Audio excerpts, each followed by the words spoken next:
Hello everyone! For today's video, ituturo ko sa inyo kung paano ang gamit ng imnida and imnika. Paano nga pagamitin ang imnida and imnika? Ang pagkakaiba ng imnida and imnika. Ang imnida at imnika ay ginagamit to introduce yourself. Ginagamit para i-introduce yourself. Okay? Sa pagpapakilala ng pangalan, sa nationality, sa occupation, at sa greeting manners, at iba pa. Ang imnika ay ginagamit para sa mga question, sa mga tanong. This is question. At ang imnida naman ay para sa mga sagot. Siya ay dinudugtong para sa mga answer. Okay? Answer sa imnika, sa question. Okay? Ang imnika ay ginagamit o dinudugtong pag ang word ay question. Pag imnida, ito naman yung mga sagot para sa imnika. Okay. For example, sa pagpapakilala ng pangalan,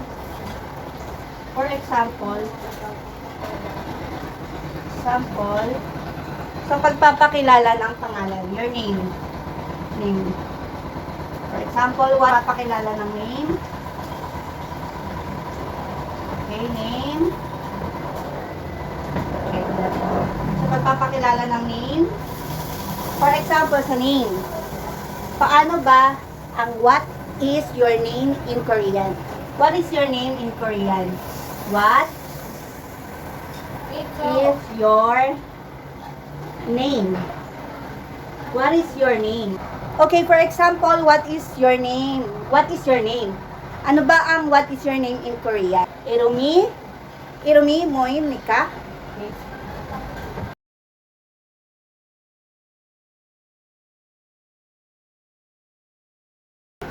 Diba? Question siya. So, ang gagamitin mo is imnika.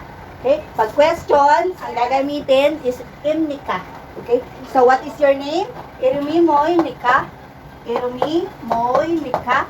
Okay? Pag this is question. Pag answer, I am Rian. Okay? I am Rian. What is I am in Korean? Jonun.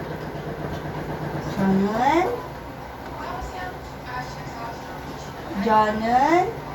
Okay? Always, pag magpapakilala is nilalagyan ng imnida, di ba? Okay? Dinadagdagan siya ng imnida.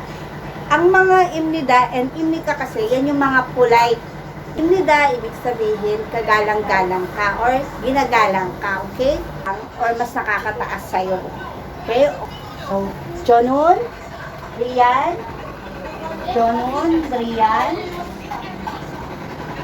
imnida. Okay? Jonun, Rian, imnida. Okay. Ang answer sa question na, what is your name? Irumi mo, imnika. Okay, I am Rian. Jonun, Rian, imnida. Jonun, Rian, imnida. Imnida meaning is to be. Okay? Ang meaning ng Rian, ng imnida is to be. Okay? Minsan, yung iba, hindi na nila nilalagyan itong Jonun.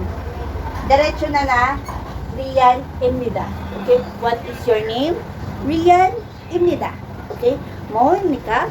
Rian, imnida. Okay?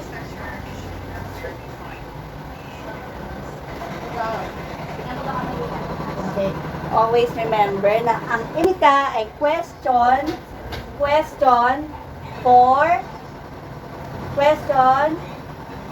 ang imnika ay question for imnida.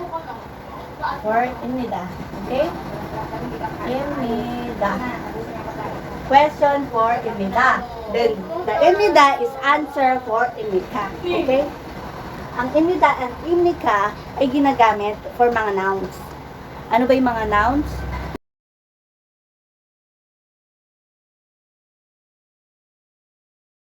Ang imnika at imnida ay ginagamit for nouns, sa mga word na nouns na nagre-represent sa person, things, concept, or mga places.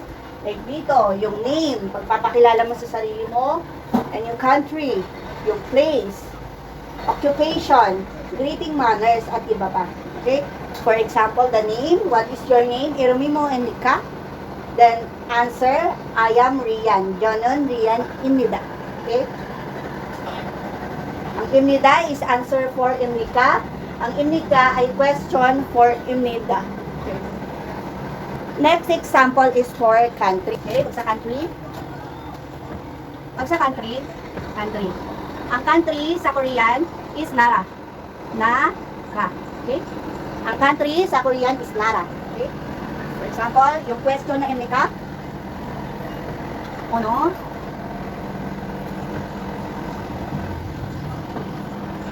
For example is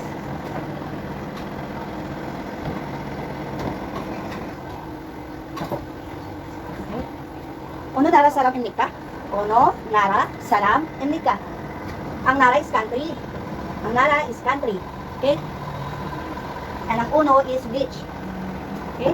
Ang salam person. Okay? What is your nationality? What is your nationality? Are you from? Or which country are you from? Okay? What is your nationality? Or which country are you from? Uno nara salam Imnika. Uno nara salam Imnika. Okay? Ang answer,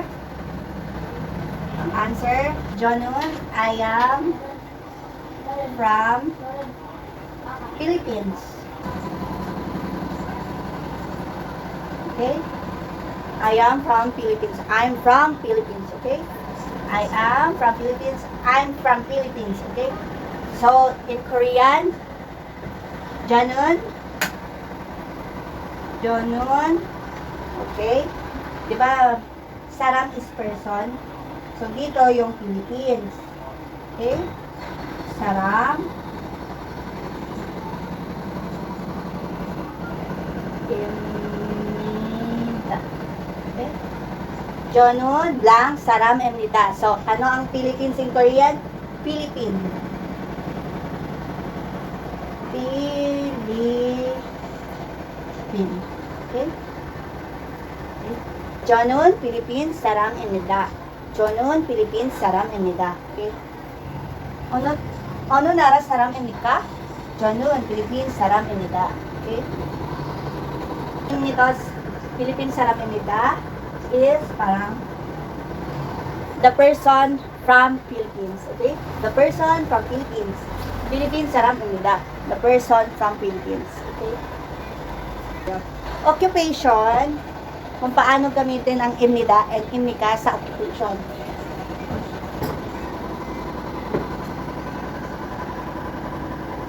Okay? Sa occupation, okay. For example, hakseng. Hakseng.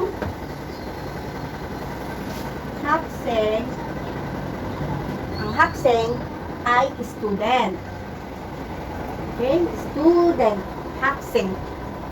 Hakseng, student. So, kung gagamitin natin siya into question na may emnika, ay sasabihin mo lang is emnika. Okay? Emnika. Anong idudugtong mo sa kanya? Hakseng. Okay. Tatanungin, are you student? Are you student? Hakseng, emnika? Hakseng, emnika? Hakseng, emnika? Hakseng, imnika. Okay? Are you a student? Okay? Pag estudyante ka, ne is yes. Ne. Kunwari, pag yes, pag estudyante ka, yes, ne. I am a student. Okay? I am a student. So, sasabihin mo lang in Korean, ne, hakseng, imnida. Hakseng, imnida. Okay? Ne, hakseng, imnida. Okay? Yes, I am a student. Pero pag hindi ka naman estudyante, ang sasabihin mo lang is, anyo, no. No, is anyo. Anyo. Ano bang kunwari, doktor ka, visa. Okay? Visa. Lalagay mo dito, visa. Visa, imnida. Imnida. Haksen. Haksen imnid ka? Okay? Are you a student? Estudyante ka ba? Okay? Pag estudyante ka, ang isasagot mo is, yes, I am a student. In Korean, ne, haksen imnida.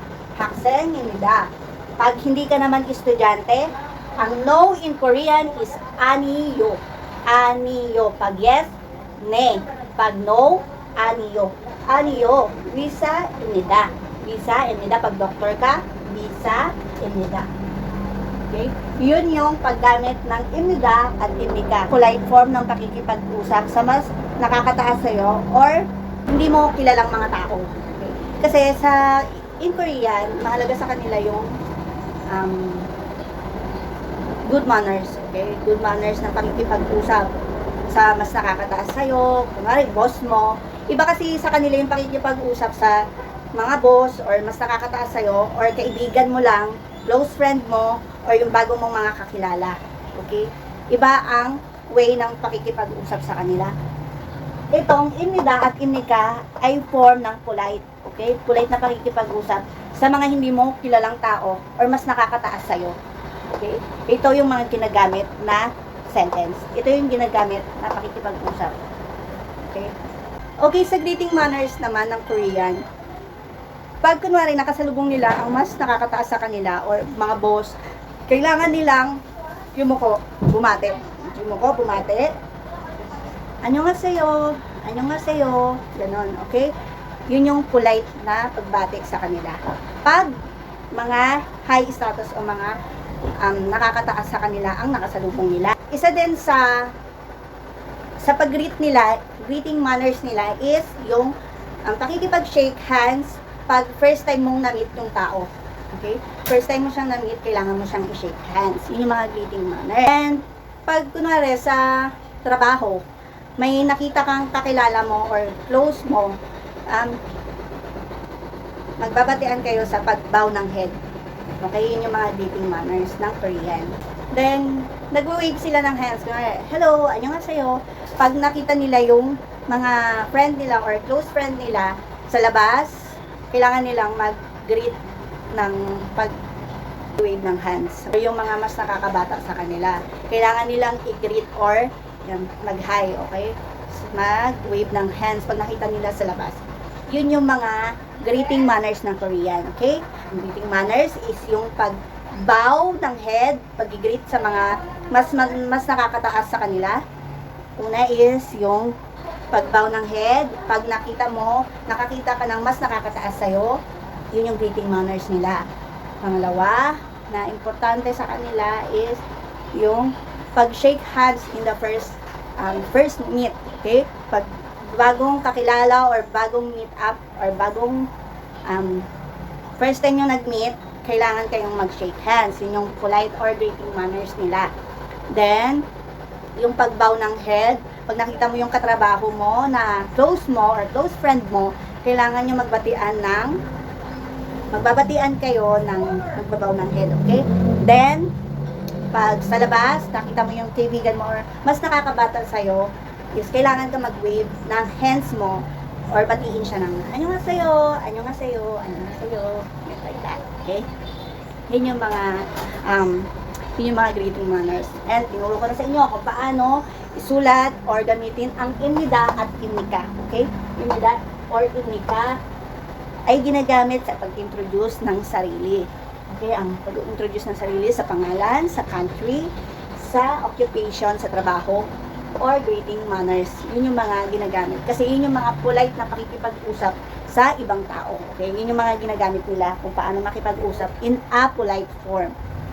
Then, ang imnika at imnida ay ginagamit syempre sa mga nouns na nagre-represent ng tao, bagay, lugar, at mga concept at iba pa. Okay? So, naintindihan nyo na ba ang paggamit ng imida and imika? Okay. Ito na po na